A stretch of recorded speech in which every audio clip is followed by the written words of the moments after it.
Laria Bible et Ashley Freeman ont disparu le jeudi 30 décembre 1999 alors qu'ils fêtaient le 16e anniversaire d'Ashley. Laria avait passé la nuit chez une amie, mais cette nuit-là, la maison de la famille Freeman a pris feu, détruisant complètement le bâtiment. Les jeunes filles ont disparu sans laisser de traces, et les inspecteurs n'avaient aucune piste pour les aider à comprendre ce qui leur était arrivé.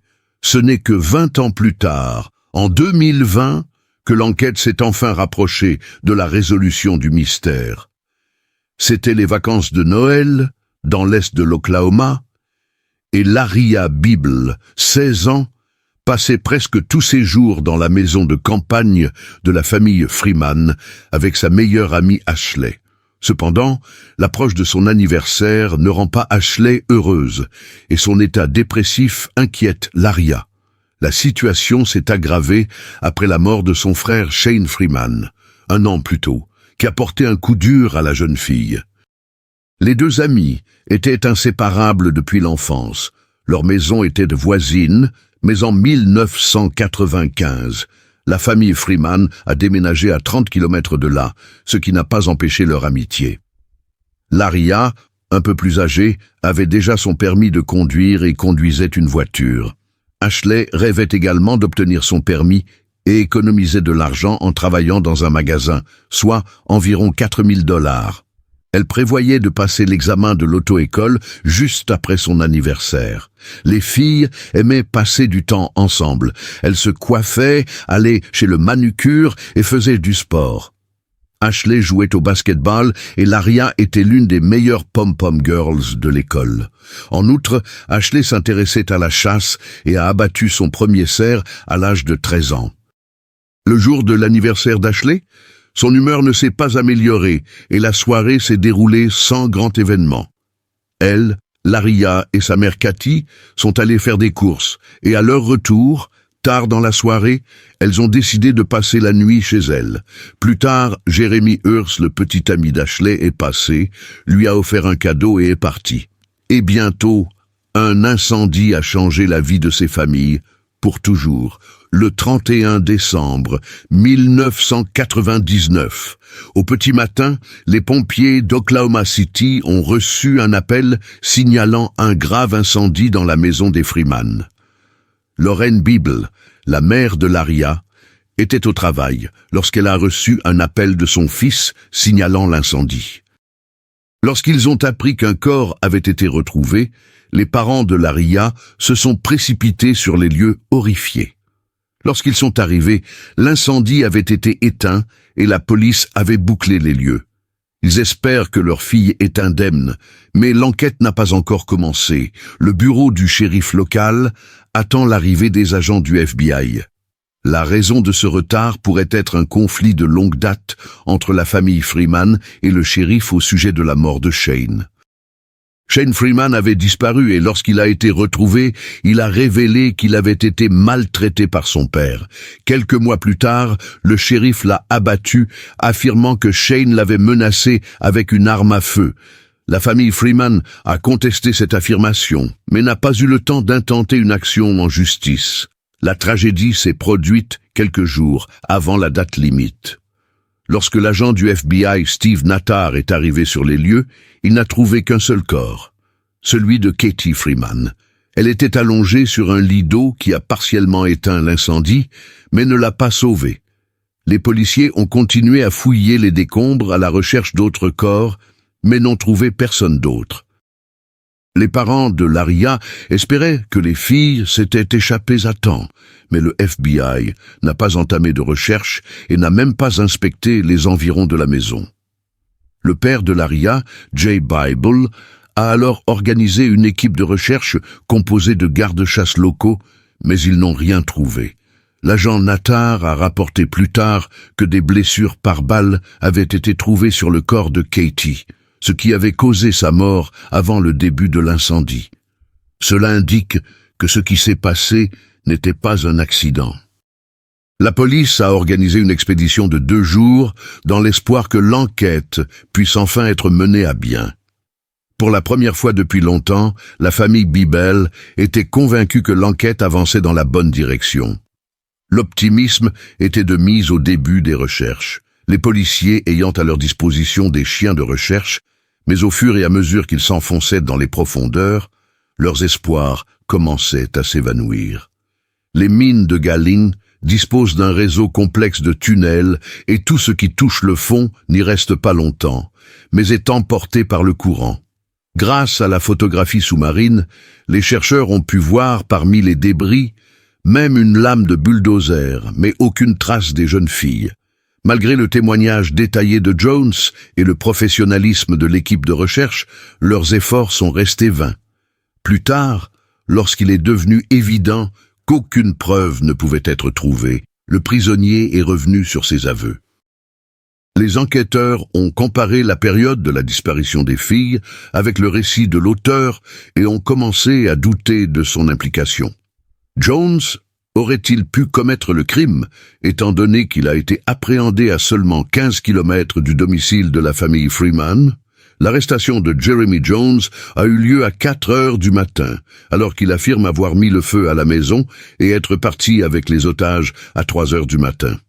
Il a fallu 1 heure à l'agent spécial Nataro pour retracer son itinéraire. Jones aurait-il pu se rendre à la mine, se débarrasser des filles, revenir, effacer ses traces et se faire arrêter pour trouble à l'ordre public? L'agent Nataro a admis que la partie la plus difficile de son travail était de priver les parents de leurs derniers espoirs de dire au revoir à leurs filles.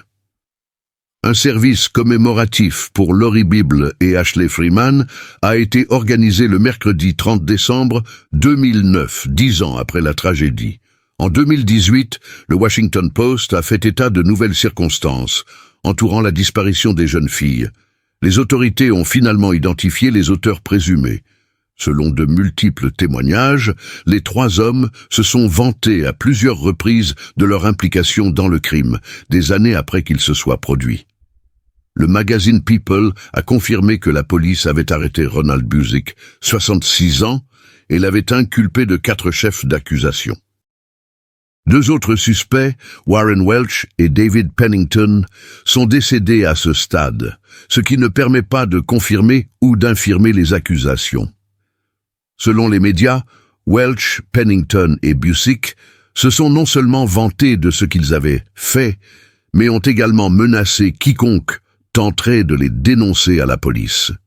Plus précisément, elle a déclaré que les hommes avaient d'abord pris les filles en otage, qu'ils avaient ensuite abusé d'elles et qu'ils les avaient ensuite démembrées. Elle a également révélé que Welch était en possession d'une mallette contenant des photographies de filles ligotées, la bouche scotchée. Sur certaines de ces photos figurait Welch lui-même. Les détails concernant Busick restent inconnus. Toutefois, le procureur principal Isaac Shield a déclaré que l'avocate du suspect, Gretchen Molsey, avait assuré au procureur que son client était disposé à fournir des informations sur le lieu de sépulture des jeunes filles en échange d'un accord. Selon les termes de l'accord, Busick doit plaider coupable et fournir l'emplacement exact des corps. En contrepartie, le tribunal accepte de réduire sa peine à 15 ans, dont 10 ans en prison et les 5 ans restants avec sursis. Toutefois, si les restes des fillettes sont retrouvés, la sentence qui devrait être prononcée le 31 août 2020 ramènera sa peine de prison à 5 ans. La police a organisé une expédition de 2 jours, dans l'espoir que l'enquête puisse enfin être menée à bien. Pour la première fois depuis longtemps, la famille Biebel était convaincue que l'enquête avançait dans la bonne direction. L'optimisme était de mise au début des recherches, les policiers ayant à leur disposition des chiens de recherche, mais au fur et à mesure qu'ils s'enfonçaient dans les profondeurs, leurs espoirs commençaient à s'évanouir. Les mines de Galing disposent d'un réseau complexe de tunnels et tout ce qui touche le fond n'y reste pas longtemps, mais est emporté par le courant. Grâce à la photographie sous-marine, les chercheurs ont pu voir parmi les débris même une lame de bulldozer, mais aucune trace des jeunes filles. Malgré le témoignage détaillé de Jones et le professionnalisme de l'équipe de recherche, leurs efforts sont restés vains. Plus tard, lorsqu'il est devenu évident qu'aucune preuve ne pouvait être trouvée, le prisonnier est revenu sur ses aveux. Les enquêteurs ont comparé la période de la disparition des filles avec le récit de l'auteur et ont commencé à douter de son implication. Jones aurait-il pu commettre le crime, étant donné qu'il a été appréhendé à seulement 15 kilomètres du domicile de la famille Freeman? L'arrestation de Jeremy Jones a eu lieu à 4 heures du matin, alors qu'il affirme avoir mis le feu à la maison et être parti avec les otages à 3 heures du matin. Il a fallu 1 heure à l'agent spécial Nataro pour retracer son itinéraire. Jones aurait-il pu se rendre à la mine, se débarrasser des filles, revenir, effacer ses traces et se faire arrêter pour trouble à l'ordre public? L'agent Nataro a admis que la partie la plus difficile de son travail était de priver les parents de leurs derniers espoirs de dire au revoir à leurs filles. Un service commémoratif pour Lori Bible et Ashley Freeman a été organisé le mercredi 30 décembre 2009, 10 ans après la tragédie. En 2018, le Washington Post a fait état de nouvelles circonstances entourant la disparition des jeunes filles. Les autorités ont finalement identifié les auteurs présumés. Selon de multiples témoignages, les 3 hommes se sont vantés à plusieurs reprises de leur implication dans le crime, des années après qu'il se soit produit.